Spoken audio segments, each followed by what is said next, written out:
Karena syarat sahnya sholat dimulai dengan wudu. Syarat sahnya tawaf dimulai dengan wudu. Dari segi fikih yang tadi Ustazah Mila sampaikan, orang yang berwudu simahum fi wujuhihim min asari wudu wa min asari sujud. Orang-orang yang sering wudu, sering sholat itu nanti akan dikenal oleh Rasulullah Shallallahu Alaihi Wasallam. Nah, jadi wudu ini ketika dibahas, dikupas tuntas oleh para ulama sangat jelas. Ya, wa in kuntum apa tuh dalilnya? Wa in kuntum ila sholati faghsilu wujuhakum. Jadi yang paling pertama kewajiban dalam kita untuk melakukan berwudu yaitu adalah membasuh muka. Adapun cuci tangan apa? Sunnah. Adapun al-madmad memasukkan air ke dalam mulut dan memasukkan air ke dalam hidung itu apa? Sunnah. Kemudian niatnya itu dimulai dari mana? Muka. Dari muka atau mulai tangan?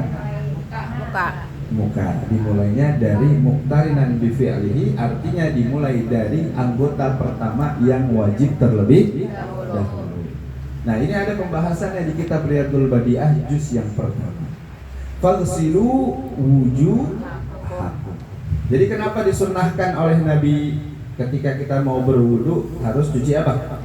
Cuci tangan. Dan ini menjadi sunnah mulai dari wudu kita sholat subuh sampai dengan wudu kita sholat isya. Ya, kata Nabi Muhammad sallallahu alaihi wasallam, "Iza istaiqaza ahadukum min naumihi falyaghsil yadahu salasan." Kata Nabi, ketika kalian ini baru bangun tidur, maka hendaklah mencuci tangannya sebanyak berapa kali? 3 kali. 3 kali. Li'annahu la yadri aina batat yadahu. Kenapa disuruh untuk mencuci 3 kali? Karena dia nggak tahu semalam ketika dia tidur ini tangannya nginep di sebelah mana. Ada yang lagi tidur keliling ke hidung, ya. Ada yang keliling garuk-garuk kepala. Ada yang keliling garuk-garuk ketiak. Nah, apalagi yang lebih daripada itu. Makanya kalau misalkan ini saya dulu sama seperti itu, bangun tidur lapar, yang dicari kue pertama kali. Itu kiai senantiasa ya memberikan nasihat, cuci dulu tangan ketika baru bangun tidur. Ya, Masya Allah, luar biasa. Ya, kemudian faghsilu wujuhakum. Mana sih batasan muka? Ayo, mana batasan muka? Kepala. Dimulai dari tumbuhnya rambut, tapi yang normal. Karena ada orang yang rambutnya mulai dari mana? Dari sini. Jadi yang dimaksud mulai dari tumbuhnya rambut batasan orang yang normal. Nah, kalau yang botak sini ntar dia menganggap bahwasanya ini adalah bagian dari apa? Wajah. Jadi ketika wudu, nawaitul wudu ali raf'il hadatsil asghar lillahi ta'ala, palanya duluan. Nah, padahal dimulai dari awal mula tumbuh rambut di sini. Sampai mana? Al-uzunaini, 2 daun telinga nih. Ini. Ilal akhir, sampai ke mana? Sampai ke yang sebelah sini. Jadi dimulai dari atas, ya, kita usapkan. Daun telinganya kena, daun telinga kanan kirinya juga kena sampai dengan dagu. Dan di sini ada khilaf para ulama. Menurut Imam Syafi'i, ya, dagu itu batasnya sampai sini. Pas di bawah. Kemudian menurut mazhab Imam Malik dan juga Hambali bahwasanya ini merupakan ini dagu sebelah sini merupakan auratnya wanita. Makanya kalau kita lihat ketika berada haji ataupun umroh, ada perempuan yang pakai kerudungnya ini di depan dagu. Ya. Nah, karena menurut mereka itu merupakan auratnya siapa? Auratnya wanita. Jadi jangan disalahin. Orang pakai kerudung di mana? Di depan dagu. Karena mereka menganggap bahwasanya dagu merupakan salah satu aurat. Ya. Jadi kalau kita melihat perbedaan mazhab, Masya Allah, enak. Jadi kita nggak asal menyalahkan orang. Ya. Nah, kalau sholat begini benar, ya. Berarti dimulai dari mana? Mulai dari atas kita sampai dengan siku kita. Ini yang ngomong dokter nih, ada Bu Uswah juga di bidang. Pernah salah seorang dokter mengatakan bahwasanya ketika kita mau operasi, cuci tangan itu dari ujung kuku kita dulu, bersihin kuku. Sampai kemana nih? Sampai dengan sini. Ketika membersihkannya dari sana sampai sana, ya ketika dia mau operasi itu tenang. Karena kalau operasi itu harus benar-benar bersih tangannya. Kalau enggak, daging yang kepegang bisa-bisa akan menimbulkan pembusukan karena adanya apa? Bakteri. Sekarang pertanyaannya, bagaimana Nabi Muhammad tahu bahwasanya mencuci tangan yang paling benar dari ujung kuku sampai dengan situ? Sesuai dengan ilmu. Apa itu Imam? Sultan. Bagaimana tata cara beliau berwudu? Ternyata beliau berwudu, diambil airnya, kemudian diusap dari sebelah sininya sampai ke atas imamahnya, tanpa melepas apa? Imamah. Nah, dari sinilah ada pendapat bahwasanya bagaimana hukum berwudu wanita dalam keadaan di tempat umum. Oh, iya. Sekarang gini, rambut merupakan aurat wanita. Nggak bisa sembarangan kita asal buka rambut, apalagi di tempat wudu yang umum, tidak dipisah antara laki-laki dan perempuan. Ya, jadi ulama berpendapat bahwasanya ketika dalam keadaan darurat, ya seseorang yang berwudu wanita, ya untuk membasuh tangannya, kalau muka kan gampang ya, wajah.